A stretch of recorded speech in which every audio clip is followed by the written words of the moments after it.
सवाल यह है कि मौजूदा कानून के मुताबिक राज्य और केंद्र सरकार वक्फ संपत्तियों में दखल नहीं दे सकती, डॉक्टर संजय। और कहा जा रहा है, जो सूत्रों से खबर बाहर आ रही है वो ये है कि संशोधन के बाद वक्फ बोर्ड को अपनी संपत्ति जिला मजिस्ट्रेट के दफ्तर में रजिस्टर्ड करानी होगी। इसमें आपत्ति क्या है? ताकि संपत्ति का मूल्यांकन हो सके, राजस्व की जांच हो सके।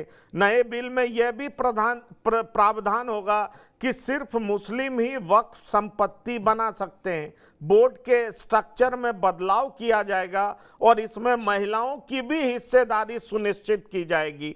राज्यों में वक्फ बोर्ड में महिला सदस्य भी शामिल होंगी। ये कई तरह के बदलाव हैं और बदलाव तो सतत प्रक्रिया है, हर चीज में बदलाव होना चाहिए।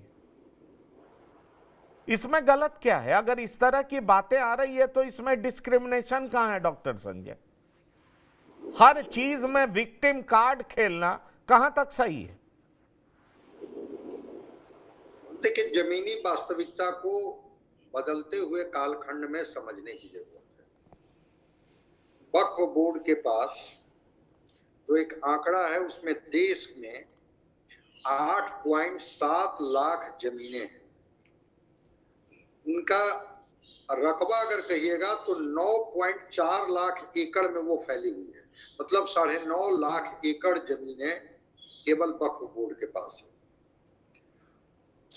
वो माना जाता है कि 1.2 लाख करोड़ की संपत्ति का मालिक है वक्फ बोर्ड।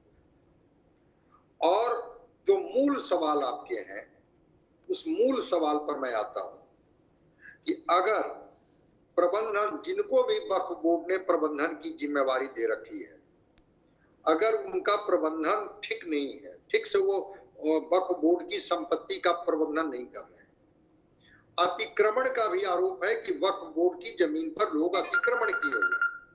अगर दोनों चीजों को देखा जाए तो इसमें हमको नहीं लगता है कि इसमें कोई बुराई होगी कि अगर वक्फ बोर्ड का मैनेजमेंट ठीक हो जाए, अगर उससे रेवेन्यू जनरेट होने लगे और जो ऑडिट के दायरे में, अभी तो 200 करोड़ रुपए की बात कर रहे थे, 200 करोड़ रुपया भी नहीं आता है।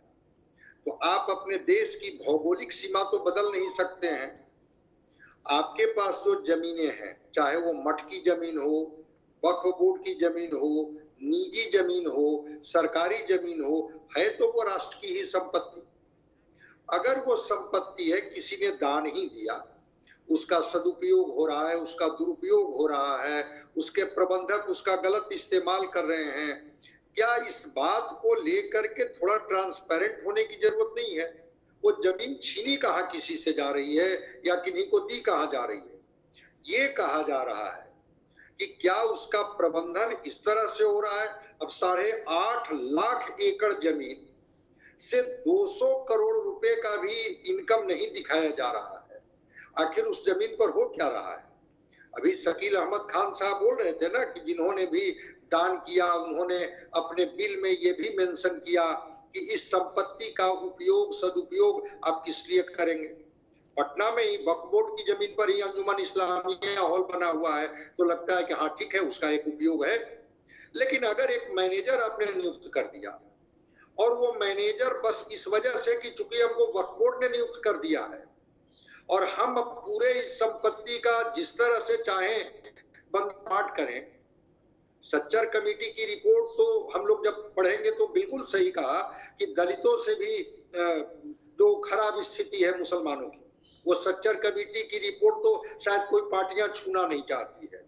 वहां पर उनकी जमीनी हकीकत सामने आने लगती है कि उनका एजुकेशन से लेकर के और जो पर डे का उनका इनकम है। लेकिन मैं कह रहा हूं कि थोड़ा व्यवहारिक होना पड़ेगा।